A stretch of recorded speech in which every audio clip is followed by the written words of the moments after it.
Hello there. Ladies and gentlemen, here is my latest replica of Anakin Skywalker's lightsaber featuring an extending blade. Today, due to popular demand, I'm going to do a complete top-to-bottom teardown of the mechanism that makes this tick and the recent changes that I've made to make this the most robust version of the saber that I've ever built. Anyone who follows my channel will know that I've made a series of videos over the last couple of years documenting my efforts to create these extendable lightsabers. I highly recommend checking those out if you haven't already, if not to learn about how I arrived at this mechanism, then at the very least to hear more of the melodious sound of my voice. If my original mechanism had a success rate of, let's say, 85%, then I'm proud to say that my new one's success rate is a clean 100. That's right, 100% success rate. Boom! Okay, the laser did not turn on. Let's call it 99. My top priority with this build was to eliminate the fishing line as the blade tether. It wasn't helping with traction, it was prone to snapping, and the clip that held it in place was not very reliable, resulting in the occasional accidental extension. So without further ado, let me strip this thing down and start talking about what's inside. The core of the saber is this new 3D printed chassis, which I modeled myself. It has slots for the switch that activates the laser, the new fully mechanical blade release button, and fully stores the retracted blade coil. The laser switch and blade release button are aligned perfectly with the slot of the Graflex clamp so that all the controls for the saber are housed within the activation box. The blade coil is anchored to the chassis with an extremely fine bolt and nut that have been filed down to be as thin as possible. The added width of the anchor bolt meant that the housing for the coil had to be offset from the chassis wall when 3D modeling the saber.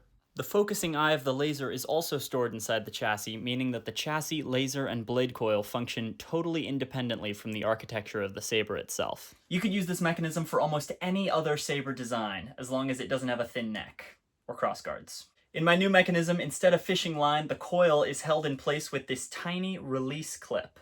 I originally 3D modeled this clip just like the chassis, but I found that the plastic filament was too weak to hold the coil in place without snapping, so I remade the release clip from steel. Which was probably overkill, but I have not had a single issue with the durability of the new release clip, and I don't expect to, so there you go.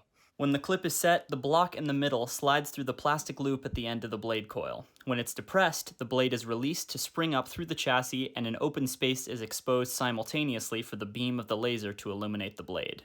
What I really like about this new mechanism is that outside of the laser, it's fully mechanical, so I don't have to worry about any other electronic components like motors or switches that might give me problems. The new release switch holds the blade coil much more securely than the fishing line ever did, meaning that the saber is now robust enough to take to a convention.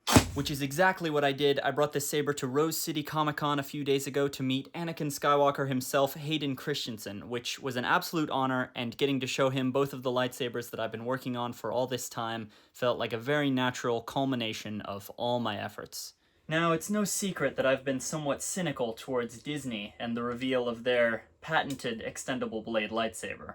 But then I saw an interview with Lanny Smoot, who actually developed that lightsaber for Disney. And I have to say, I think what he's created is very impressive, and it's disappointing to me that he is not being more widely credited for his work. So I say, let the final word in my comically one-sided lightsaber quarrel with Disney be one of peace. This town is big enough for the both of us. And it's big enough for channels like Herotech, who have taken the original extendable blade concept first conceived of by Joel Creates and have engineered a saber that far exceeds what I hoped to achieve with mine.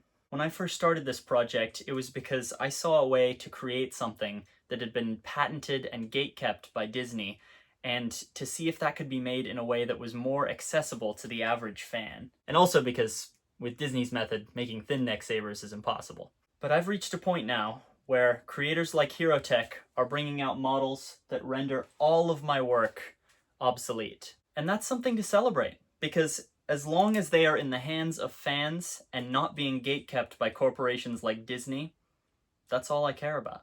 I really want to thank everyone who's come on this journey with me. I know that my saber videos were a big draw to my channel for many of you, so let's close this project out together, not in failure, but in triumph.